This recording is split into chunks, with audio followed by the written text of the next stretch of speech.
వంకాయ ఎగురండి ఎలా కమ్మగా ఎలా చేసుకోవాలో చూపిస్తాను. చాలా చాలా బాగుందండి.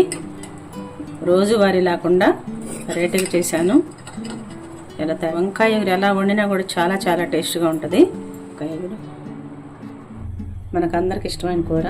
వంకాయలండి ముందుగా ఉప్పు వేసి మనం కట్ చేసి పెట్టుకోవాలి. తాలింపు పెట్టుకుందాము.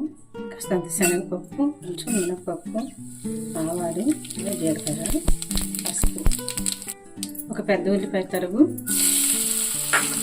ఒక ఎండుమిరపకాయ కూడా వేసాను, కొంచెం కరివేపాకు, కాస్తంత పసుపు.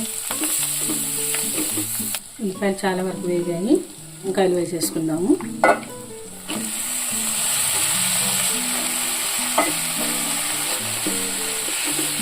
ఒక స్పూన్ సాల్ట్ వేసుకుందాము. ప్లేట్ మూత పెడదాము. సిమ్లో పెట్టి వంకాయ ఎగురులోకి ఒక పొడి తయారు చేసుకుందాము. మళ్ళీ పల్లీలు వేయించుకుందాము. కొంచెం వేగుతున్నప్పుడు 60 గ్రామ్స్ వేసాను. ఇది తీసి అప్పుడప్పుడు కూడా కలదిప్పుకోవాలి, అడుగంటుకోకుండా. ఈ స్టేజ్లో కొంచెం ధనియాలు కూడా వేసుకుందాము. ఒక 10 లవంగాలండి, ఒక 2 ఇంచులు చెక్క కూడా వేస్తున్నాను. మీ ఆప్షన్ అండి, మీకు అది ఇష్టం ఉండదు మసాలా అంటే వేసుకోవాల్సిన లేదు. కొంచెం నువ్వులు ఎక్కువ వేసుకుంటే బాగుంటుంది. నువ్వులు వేస్తున్నాను. 4-5 ఎండుమిర్చి కూడా వేసాను. ఒక స్పూన్ జీలకర్ర కూడా వేస్తున్నాను. మీకు క్వాంటిటీ ఎక్కువ కావాలంటే ఎక్కువ వేసుకుని కూడా మనం ఫ్రిడ్జ్లో పెట్టుకోవచ్చు. ఎప్పుడైనా వండుకున్నప్పుడల్లా వేసుకోవచ్చు అన్నమాట. చాలా చాలా బాగుంటుంది ఇలా వేస్తే. కొంచెం డ్రై అవ్వాలి అన్నీ కూడా. కూర తిప్పుదాము. చూడండి మగ్గిపో వచ్చేసింది. ఆఫ్ చేసేద్దాము. ఆరబెట్టుకుని మిక్సీ వేసేసుకుందాము. వీటిని ఇవన్నీ ఆరిపోయినవి, వేయించినవి ఇవన్నీ కూడా మిక్సీ వేసేసుకుందాము. ఫైన్గా మిక్సీ వేసుకొని ఇప్పుడు వంకాయ ఎగురులు వేసేసుకుందాం. ఈ పొడి వేగిపోయింది, చక్కగా ఫుల్గా వేగిపోయింది అన్నమాట. కొంచెం ఒక 2 స్పూన్లు వేసుకుందాము. వేగానే రుచి మారిపోతుంది అసలు వంకాయ టేస్ట్. 3 స్పూన్లు దాకా వేసాను. బట్టి మీరు 4 అయినా వేసుకోవచ్చు, 3 అయినా వేసుకోవచ్చు. చెదిరిపోకుండా చక్కగా కలదిప్పుకుందాము. ఒక 2 మినిట్స్ పెడితే ఆ పొడి అంతా కూడా వంకాయలకి పడుతుంది. ఈ టైంలో కొంచెం ఉప్పు చూసుకుందాము. కొంచెం ఉప్పు పడుతుంది. రైస్లో కావాలి కాబట్టి.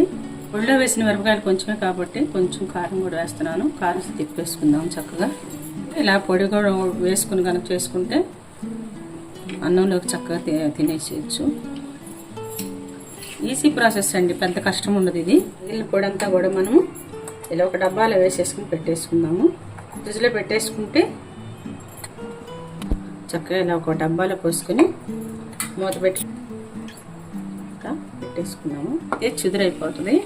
కొంచెం జాగ్రత్తగా పొడి వేసిన తర్వాత ఎలా ఉడికిపోయింది కాబట్టి కొంచెం ఇలా పైన కలిసేటట్టుగా తిప్పుకొని కొత్తిమీర చల్లేసుకున్నాము.